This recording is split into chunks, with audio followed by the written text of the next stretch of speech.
with OptometryStudents.com, and today is our first ever student interview, and I'm happy to introduce Sara Jones, fourth year student at SUNY College of Optometry.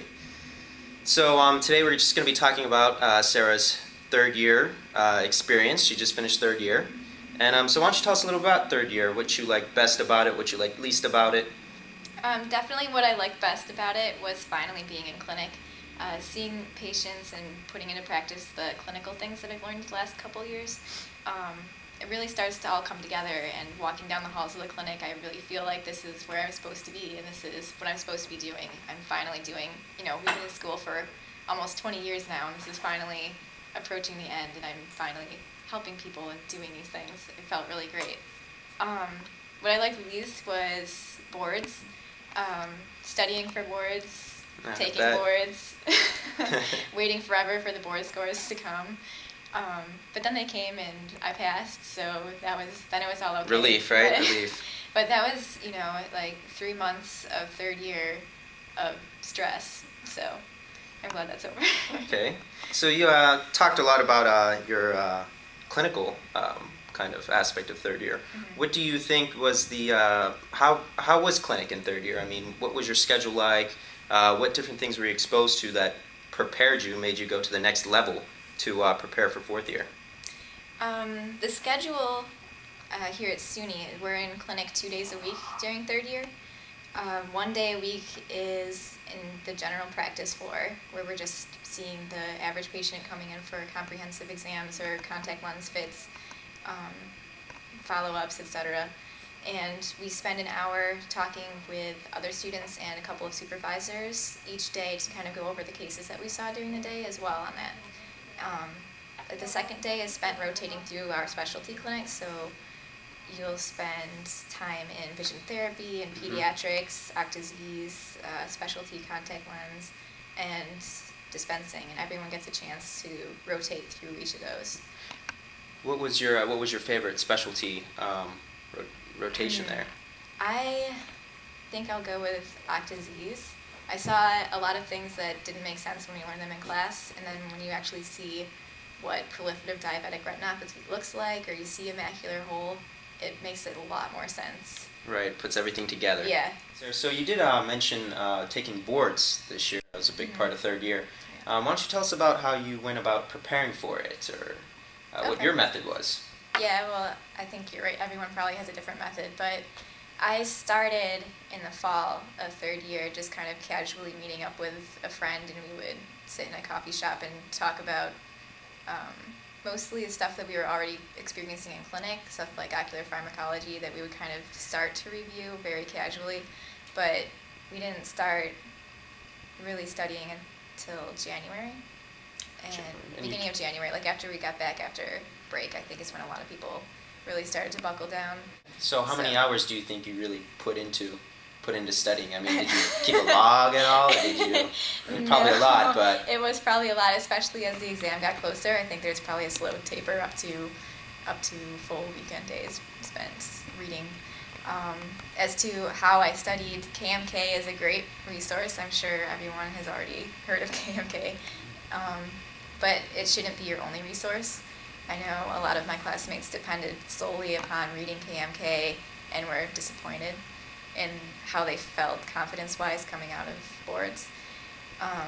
So I used KMK as kind of a guide to read through, and then if I found something that I wanted to look into more, I would either Wikipedia or Medscape, two really great resources, or pull out my class notes or textbooks. The two textbooks I used a lot were Dr. Schwartz's Visual Perception and the Remington Ocular Anatomy textbook. Those are both really great to look through.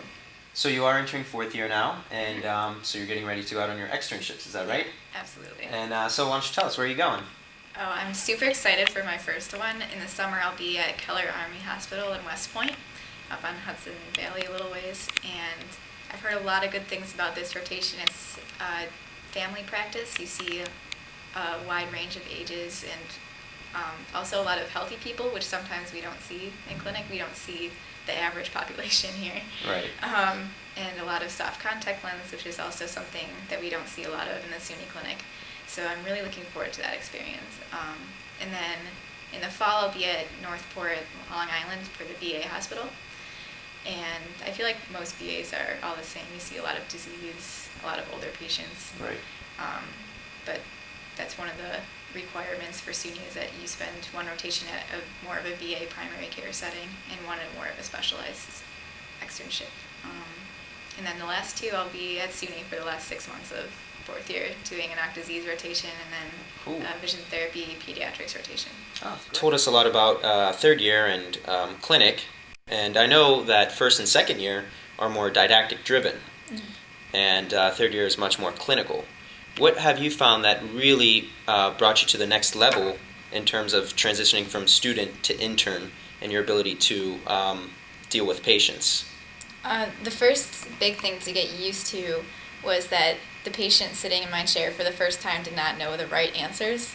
Like, we're used to doing these tests on each other, and we know that after you hear 8 clicks on NRA, you say it's blurry. Right. And the patient doesn't know those things, and they don't always know even what you're trying to ask them. So I had to learn how to reword questions, to not just stick to my script that I learned.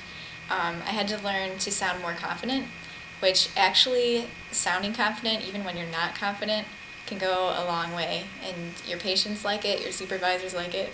I also got better at multitasking, because patients like to talk to you while you're trying to do things, and at the beginning that would throw me off. I would forget tests, I would do them wrong, I'd have to redo them.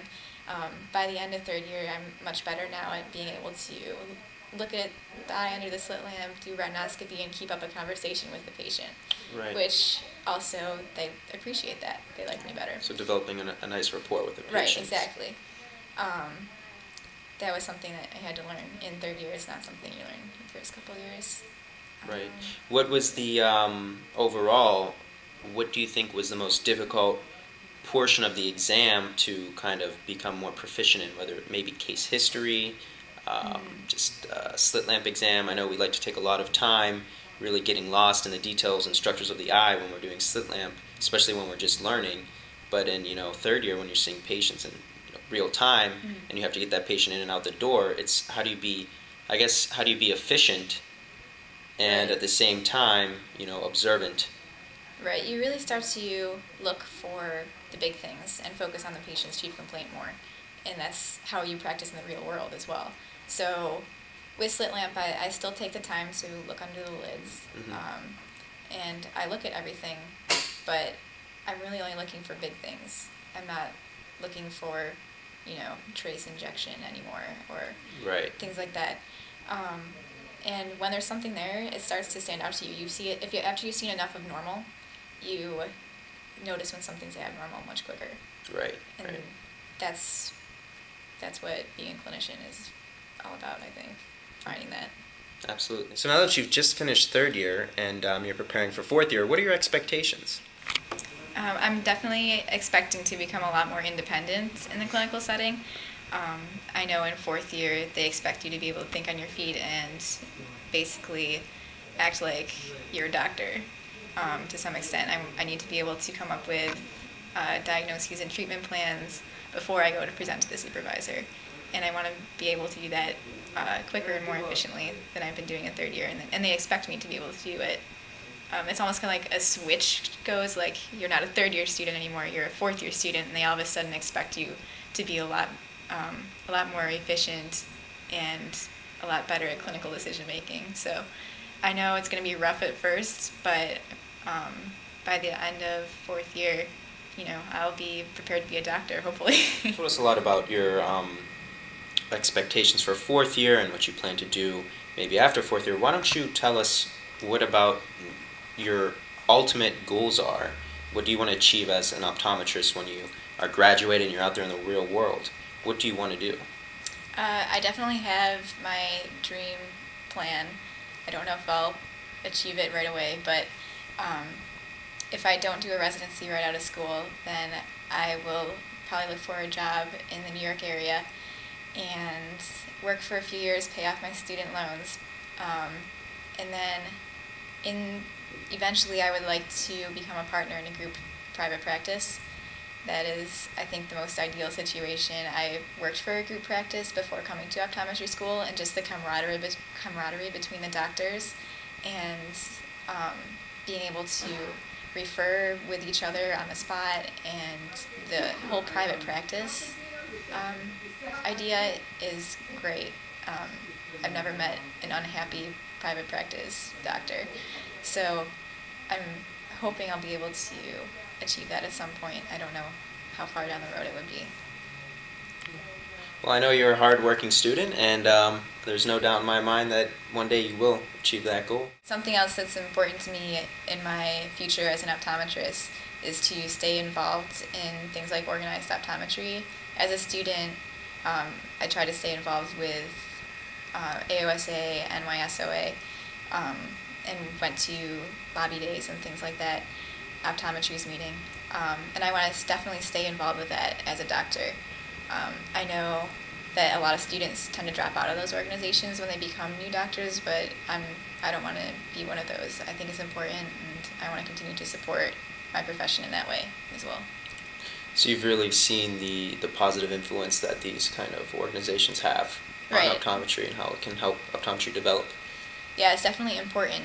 There's strength in numbers, and having those organizations gives us political clout. It gives us referral sources. It gives us fellowship with other doctors. It's just important in so many ways to stay involved. Okay, Sarah, well, I'd like to, can't tell you how much we appreciate you spending the time to give us a little bit of insight into third year and your own personal goals and objectives. And so we'd like to thank you on behalf of optometrystudents.com. And any last remarks? Good luck with optometry school, and congratulations on finishing second year. All right.